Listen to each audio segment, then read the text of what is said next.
This is the Big O Show. This is the Big O Show.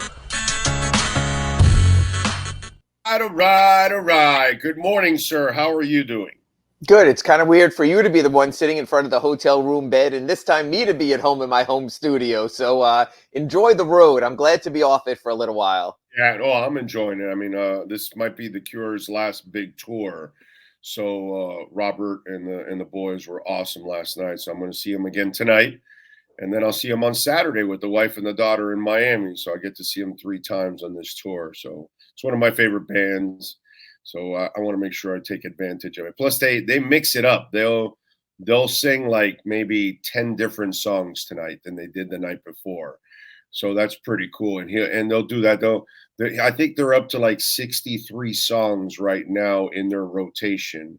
So you could go see them multiple nights, and you'll see some classics one night that you didn't hear, the other night. So it's pretty cool. Like I bet they won't play 6 different ways like they did last night. I bet they won't play it tonight. And that's one of those classics that they don't play, a ton. I don't know if you're into The Cure.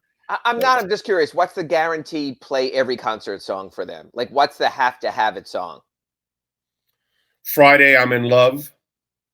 People love that song. Boys Don't Cry is another one. They did that last night. Songs like that are probably like, they from Disintegration, Fascination Street. They did not play that last night. I bet you they'll play Fascination Street tonight.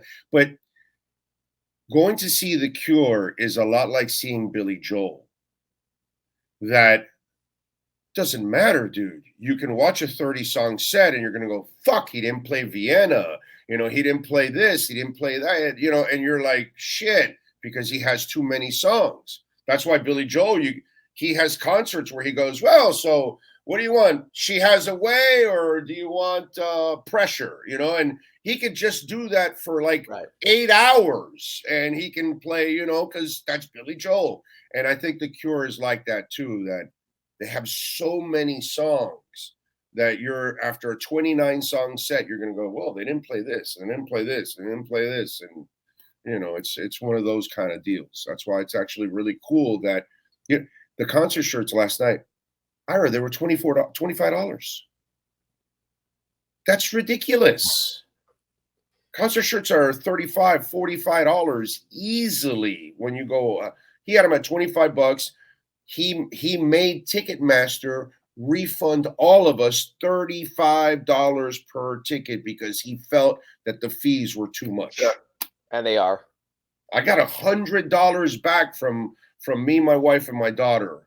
In a refund from Robert Smith because of that. I mean, we were on the bowl right off the stage, and they were $140 tickets.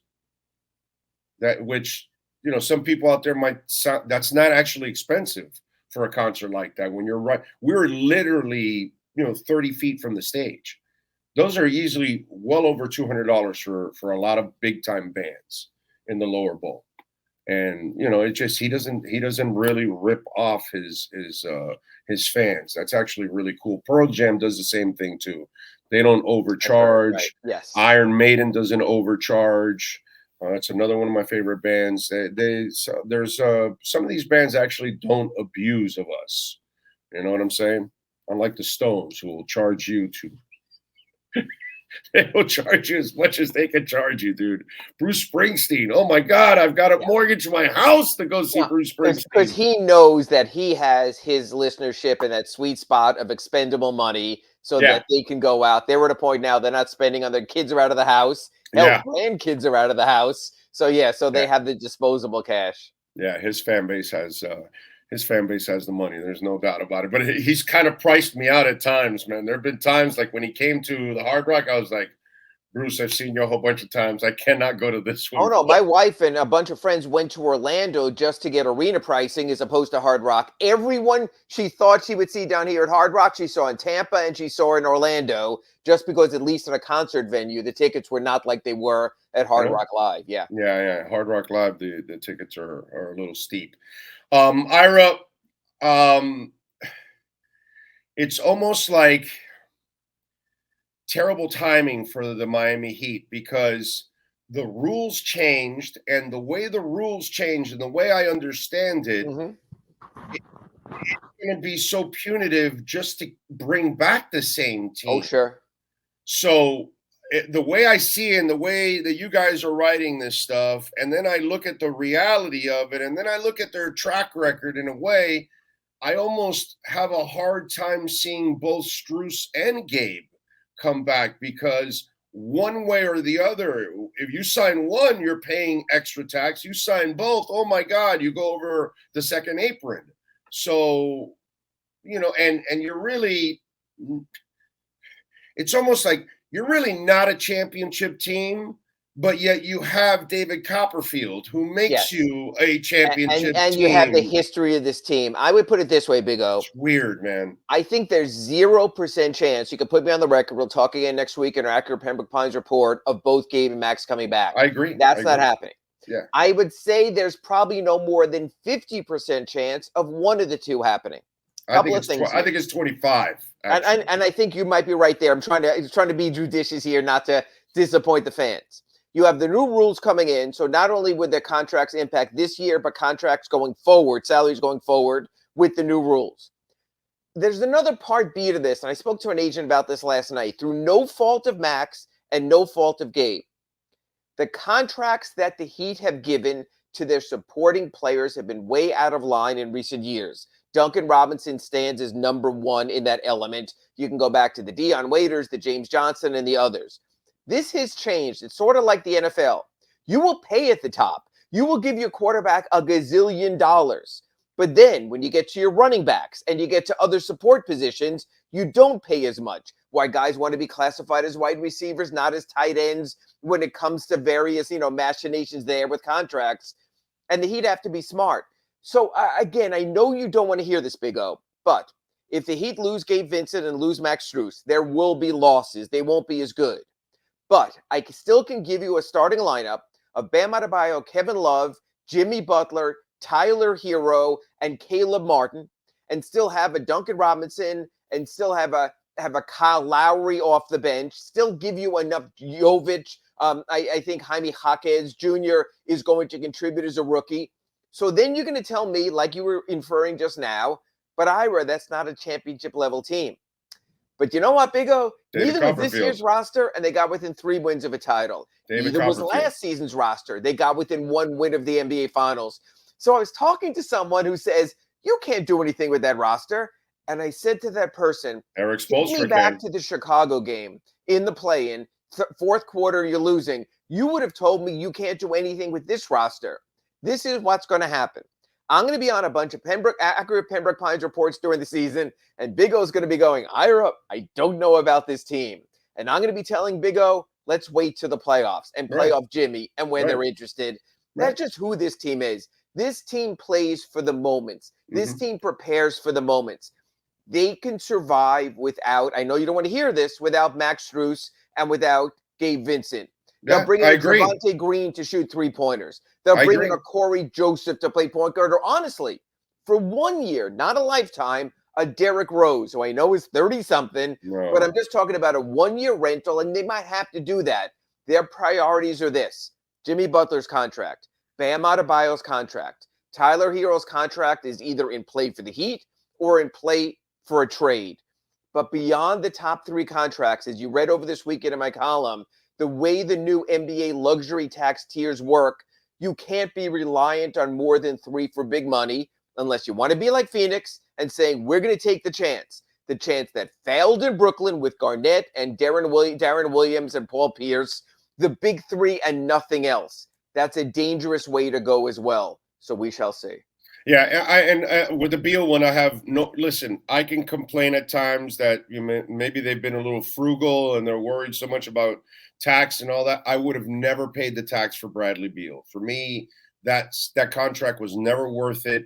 So that was the move that you shouldn't have made, and you did it. And the one caveat there is, if they would have thrown in Duncan Robinson, I would have been okay with it. Because all of a sudden, in Bradley Beal getting $50 million overpaid, you're reducing $18 Right, million 35, in your yeah. payroll. And that's what people fail to see. They hear all about this Bradley Beal and the Heat wouldn't pay and luxury tax. No, the offer was never Kyle Lowry and Victor Oladipo's expiring contract. It was, if you want us to take your really bad money, you have to take at least some of our lesser bad money. Right. So, you know what? Washington had a choice right there. They could have gotten a better draft pick package from the Heat, probably. If they took Duncan, they didn't. That's still the offload for the Heat now. I know there's talk about Kyle Lowry, but he expires. He vanishes after this year. Right. Duncan continues 2 more years. The Heat will look all season for a team that needs a shooter and say, hey, let's make a deal.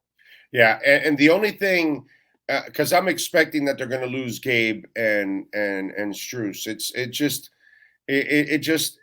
the tax is not worth it. Yes. What you have to work your way to is getting to being liquid again, which you're not.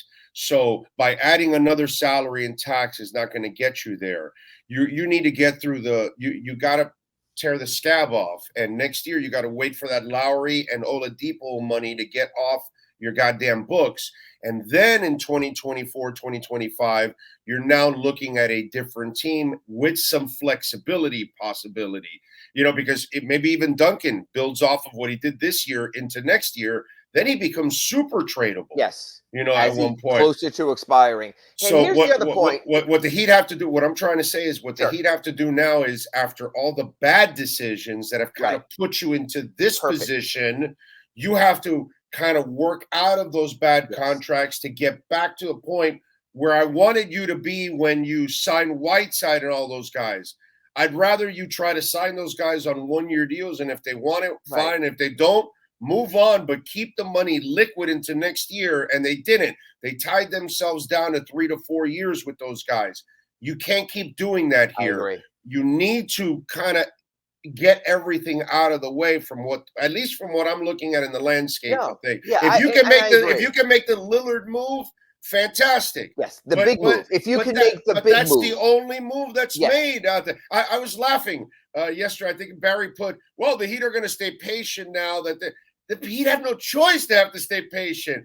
There's nobody out there worth trading for. Lillard is the only difference maker that could possibly make your team a championship winner, not just contender, a winner. Outside of that, all the other names that are available aren't going to make the difference. Well, that's the thing. You have to wait. There will be others. Now, I don't agree with some of the others. Zach LaVine, not a big fan, wouldn't pay his contract. Karl Anthony Towns, softer side, would not pay his contract. So what you have to do is you have to be ready to pounce for a moment. But I want to go back to Gabe for a moment. I'm going to ask you a little quiz here, so be ready, Big O. Yes. Which player is more valuable and more important to the Heat? Caleb Martin or Gabe Vincent? Caleb Martin, because he can play Jimmy Butler's position when Jimmy is not there. And I still think he's the one role player that has the possibility of having star quality to him. So I would do it. The only reason I'm going to hate to lose Strus and Gabe, I'm with you. I think Jovic will add something. I think Highsmith is ready to add something that you missed. I think Hawkins is a 4-year senior, 22 years old. I'm with you. The only negative I have from losing those two young guys is the point guard position. And I agree. Will suffer a little bit. Even getting Tyler back, you're going to have to get me a veteran. I know you said a Rose, but you're going to have to find me some kind of a point guard veteran that can help out and take the load off of Lowry, because Lowry can't.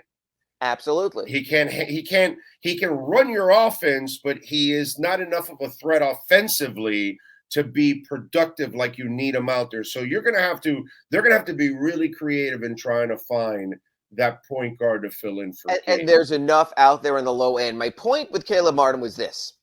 Caleb Martin signed a 3-year, you were out with us in Summer League when he signed last year, a 3-year, $20 million contract. Mm-hmm. So if Gabe Vincent wants to come back on something like that, I would have to consider it in that range. The problem is, I think Gabe Vincent is looking at 3 years at $40 million.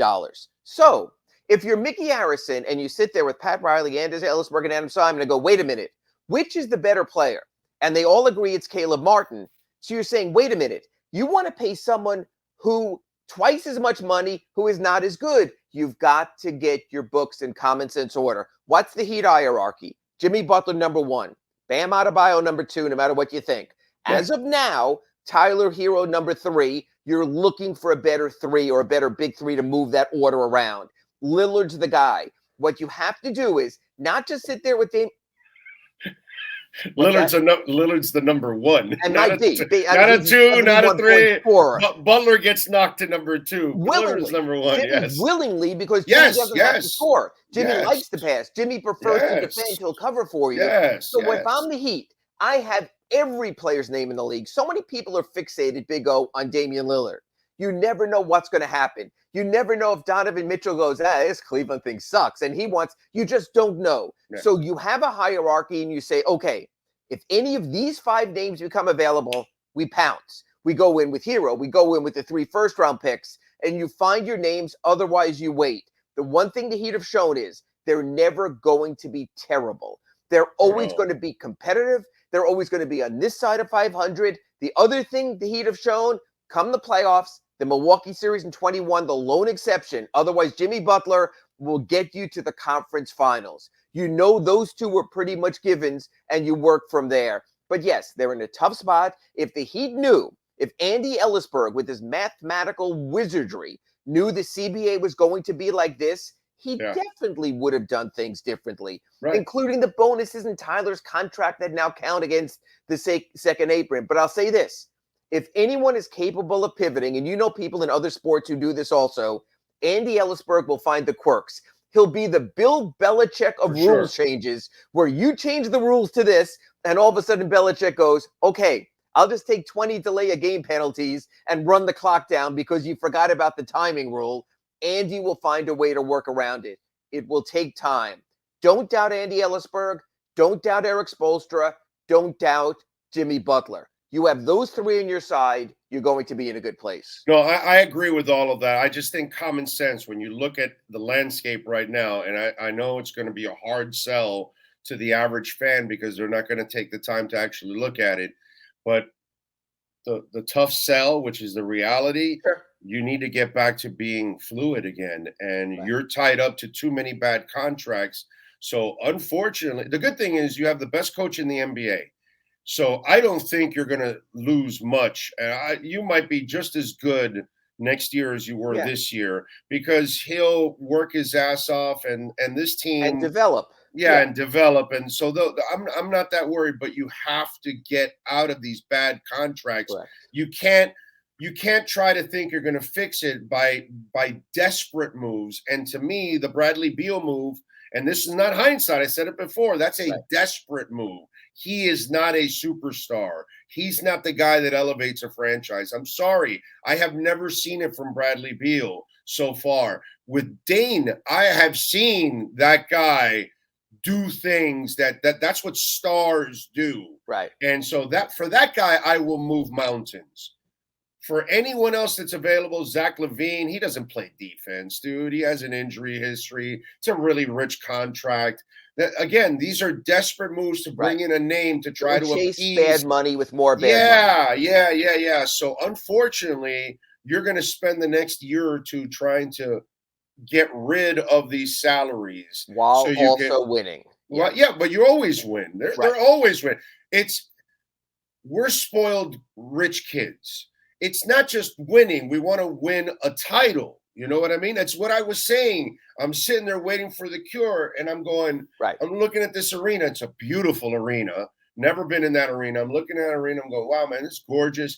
I look up. I see Mutombo. I see Pettit. I see Wilkins. And then I go, where are the accomplishments? Right.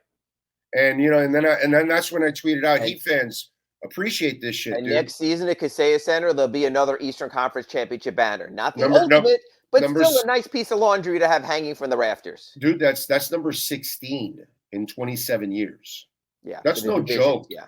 Mm-hmm. That's no joke, dude. And that's number, 8 or 7 in the conference finals? Yeah, I mean, the No. It's 11, I think, conference finals. And it's NBA finals is 7 now, right? Or 8? What is it? 4 plus 1, 2, 3, 7. Yeah. 7. That's 7 out of 35 ain't bad. That's one every 5 years in the franchise's history. Think about that. The average team makes the final once every 15 years based on 30 teams. Yeah. Don't ruin our. No. Just do the Riley years. Don't count those years. I was In there. I 27. lived through them. I'm counting them. I paid them. I was a season ticket holder the first 4 years with my wife, then girlfriend at that time. So I lived it too as a season ticket holder first 4 years, and then I got in the media and never bought a ticket again. But so I've lived it, but I only count the Riley years, right? Because that's really when things got serious and like we started like really mattering in the NBA. You know what I'm saying? And that's what I looked at yesterday with Atlanta. And it's like, that's why I tweeted out to the Heat Nation, like, yo, appreciate this shit, dude. I'm sitting in Atlanta and they got nothing to hang, dude. Yeah, they got a couple of nice names, but you've got Hall of Fame coaches, Hall of Fame players, titles. Holy shit, dude. We got a rich history in a very short time because the Orlando Magic have been around just as long, and so have the Charlotte Hornets, and, they don't have the same to brag about. Now, I got a follow-up question that I want to take you down a path that I don't think anybody's gone down, which is what we like to do on this show. Will the Players Association look at these new rules, these new aprons, and start saying, you guys are putting roadblocks for teams to spend money, and you're making it so hard for them, and some of these owners are willing to pay the tax and willing to spend. You're setting it up in a way that you're not giving our players a maximum opportunity to make money. Nope, so they signed off on the deal for 7 years for one reason. There are two words that are not in the collective bargaining agreement. And? Hard cap. And so the NBA kept coming back. NFL, NHL, hard cap, no. NHL, NFL, hard cap, no. And so they got close to a hard cap without being hard capped. They Andy Ellisberg their asses. Well, you know what? But the agreement is signed. These are the rules, and if nothing else, at least you have long-term clarity. Yes, the Players Association weren't thrilled, but they would be less thrilled. Right now, you still can have the owner like Phoenix or anyone else who could say, fine, here's $150 million every season. He's the West Coast Steve Cohen that he just walked in, and, it's like the Russian dude. He walks in with the Nets. Oh, I'm going to spend. Yeah. I'm going to spend.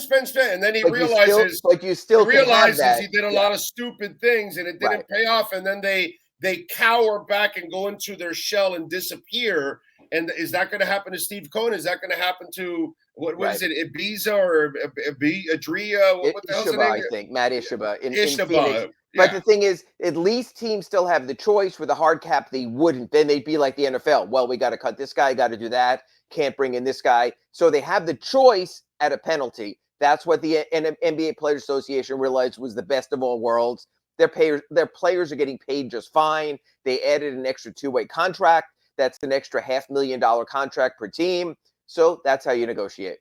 I think in the next year or two, as these rules really set in, they're going to go, holy shit, we got bamboozled on this. Well, they knew. They'll work around it. We will see. Yeah. It just seems like it's super punitive, dude. It is. It's just, and then you lose the $12.2 million exemption now. If you go over the first apron, you lose the $5 million exemption. If you go over the second apron, am I correct? No exception. Second apron, the only free agents you can sign are minimum scale, and that's it. Starting next year, you can't aggregate if you're in the second apron, so you can't take Tyler plus Duncan for a bbigger player. You can only trade with a player what Duncan makes or a player what Tyler makes. So you better get your books in order. That's why they gave him this 1 year exception. We'll see. That. And by the way, why do they want to make it more confusing for you and me to do our jobs? Because it's going to be confusing anyway, because once you get the accountants involved, Christ, man. That's why we got into sports, so we didn't have to do math, and all we do in sports now is math. Yeah, that's my problem, and I hate math, to be quite honest. I was so happy in school that I didn't even have to take math my senior year. You know that? My senior year, I coasted. I only had 2 requirements. There you go. It was a beautiful thing, man. God. Oh, man. All right. What do you got going on the Sun Sentinels? Posting a story, Nikola Jovic going back to Summer League. They need him. He bulked up 20 pounds from last year. Summer League practice actually starts on Saturday. They'll be in Sacramento. I'll be talking to you next week about Summer League. 2 games in Sacramento, then off to the Vegas Summer League. This Summer League is going to be about Nikola Jovic, be about Jaime Jaquez Jr., and point guard. We got to find a point guard. I think the point guard will be found. I think the point guard comes as a veteran on a win now team in free agency, and of course, free agency starts. I agree. Yes. I agree, but I think that they will at least try to find a young one that they may be able to develop again, because this is what they do. Or find them on someone else's roster. So Summer League is going to be fun because Jaime, Kane, Jovic, all these kind of cats. Oh, I don't know what's going to happen with your saving. What's your gut tell you there? I don't think they qualify him. I don't think they're big fans. They're trying to save money. Orlando Robinson, Jamal Cain will be the guys they're looking at. Keep an eye on Orlando Robinson. He gave him some real productive minutes last season. So yeah. So all of a sudden, like always, this is a team that also makes Summer League fun. Right. You know what I mean? And so that I'm actually looking forward to that. So I will catch you next week on Monday. We'll talk Summer League. I'll be out in Vegas the week after that. So we got plenty coming up. And of course, free agency. I think by the time I talk to you on Monday, we'll at least know who's here, who might be coming, and how it's shaping up. Will be an interesting weekend. All right. Follow him on Twitter at Ira Heatbeat and catch his work there at the South Florida Sun Sentinel. Ira, have a great weekend. Appreciate you. Talk to you next week. Thanks, Big Guy. Got it. All right. There you go. Ira Winderman and our Acura Pembroke Pines Miami Heat and NBA report.